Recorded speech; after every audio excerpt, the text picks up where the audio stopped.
ഒരു സ്ത്രീ അവളുടെ 40കളിലോ 50കളിലോ എത്തുമ്പം വളരെ സ്വാഭാവികമായിട്ടുള്ള ഒരു കുറവ് ഈ റിപ്രൊഡക്റ്റീവ് ഹോർമോൺസിൽ കാണാറുണ്ട്. അതിൻ്റെ ഭാഗമായിട്ട് ഈ മെൻസ്ട്രേഷൻ എന്ന് പറയുന്ന പ്രോസസ്സിൽ ഒരു വ്യത്യാസം വരികയും പതുക്കെ പതുക്കെ അത് സ്റ്റോപ്പ് ആവുകയും ചെയ്യുന്നതിനാണ് നമ്മൾ ഈ മെനോപോസ് എന്ന് പറയുന്നത്.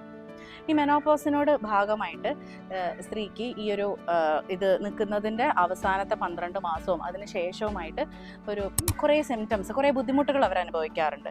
ഒരു 80% സ്ത്രീകൾ അനുഭവിക്കുന്ന ഒരു ബുദ്ധിമുട്ടെന്ന് പറയുന്നത് ഹോട്ട് ഫ്ലഷ് സിൻഡ്രോമാണ്. അതായത് എസ്പെഷ്യലി വയറിൻ്റെ മുകളിലേക്കുള്ള ഭാഗത്തിൽ വളരെ ചൂട് അനുഭവപ്പെടുക, പുകയുന്ന പോലത്തെ ഒരു അസ്വസ്ഥത.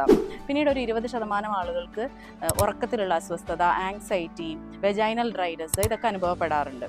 ശരീരത്തിൽ കോർട്ടിസോൾ ഹോർമോൺ കൂടുന്നത് കൊണ്ടാണ് പലപ്പോഴും ആങ്സൈറ്റി അനുഭവപ്പെടുന്നത്. ഇൻസുലിൻ റെസിസ്റ്റൻസ് വരുന്നത് കൊണ്ടാണ് നമുക്ക് സ്ലീപ്പ് ഇഷ്യൂ വരുന്നത്. അതേപോലെ തന്നെ ഈസ്ട്രോജൻ്റെയും പ്രൊജസ്ട്രോണിൻ്റെയും കുറവ് കൊണ്ടാണ് ഈ ഒരു തരത്തിലുള്ള ഹോട്ട് ഫ്ലഷും അതേപോലെ രാത്രി വല്ലാതെ വേർക്കുക, സ്ലീപ്പ് ഇഷ്യൂ, വെജൈനൽ ഡ്രൈനസ്, അങ്ങനെ പല പ്രശ്നങ്ങളും ഉണ്ടാകുന്നത്. പ്രൊജസ്ട്രോൺ ഇഷ്യൂ എപ്പോഴും നമുക്കൊരു വെയിറ്റ് ഗെയിൻ ഉണ്ടാക്കാനും അതേപോലെ ബ്ലോട്ടിംഗ് പ്രോബ്ലം ഉണ്ടാക്കാനും ഒക്കെ സാധ്യത കൂടുതലാണ്.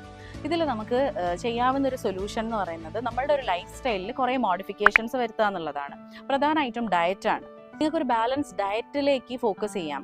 നല്ലോണം വെജിറ്റബിൾസും ഫ്രൂട്ട്സും ഒക്കെ ഉൾപ്പെടുത്തുക. അതുപോലെ നല്ല തവിടുള്ള അരി, പിന്നെ ഈ ഓട്സ്, തവിട് കളയാത്ത ഗോതമ്പ്, ഇതൊക്കെ നമുക്ക് ഇതിലേക്ക് ഉൾപ്പെടുത്താം. നമ്മൾ കാൽസ്യം റിച്ച് ആയിട്ടുള്ള അതേപോലെ വൈറ്റമിൻ ഡി ഒക്കെ കൂടുതൽ നമ്മളുടെ ശരീരത്തിലേക്ക് വരികയാണെങ്കിൽ നമ്മളുടെ അസ്ഥിയുടെ ആരോഗ്യത്തെ അത് നന്നായിട്ട് തന്നെ കോൺട്രിബ്യൂട്ട് ചെയ്യും.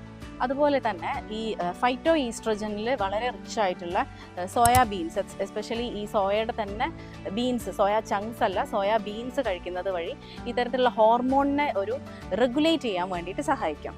അപ്പോൾ നിങ്ങൾ അവോയ്ഡ് ചെയ്യേണ്ട കാര്യങ്ങൾ എന്ന് പറയുന്നത് വളരെ സ്പൈസി ആയിട്ടുള്ള ഫുഡ്, കോഫി യൂസ്, ആൽക്കഹോൾ, ഇതൊക്കെ ഒന്ന് അവോയ്ഡ് ചെയ്ത് കഴിഞ്ഞാൽ ഇത്തരത്തിലുള്ള സിംറ്റംസ്, എസ്പെഷ്യലി ഈ ഹോട്ട് ഫ്ലഷ് സിൻഡ്രോം ഒക്കെ നന്നായിട്ട് കുറയ്ക്കാൻ വേണ്ടി ഹെൽപ്പ് ചെയ്യും. പിന്നെ നിങ്ങൾ ശ്രദ്ധിക്കേണ്ട കാര്യം എന്ന് പറയുന്നത് നിങ്ങളുടെ റൂം വെൽ വെന്റിലേറ്റഡ് ആണ്, നല്ല എയർ സർക്കുലേഷൻ ഉണ്ടെന്ന് ഉറപ്പ് വരുത്തുക. നിങ്ങൾ ധരിക്കുന്ന വസ്ത്രങ്ങളൊക്കെ വളരെ കോട്ടൺ ആയിട്ടുള്ള, നന്നായിട്ട് വായു കിടക്കുന്ന വസ്ത്രങ്ങൾ, തിന്നായിട്ടുള്ള തിൻ ക്ലോത്ത്സ് ധരിക്കുക. അതുപോലെ തന്നെ എക്സസൈസും ഇമ്പോർട്ടൻ്റ് ആണ്.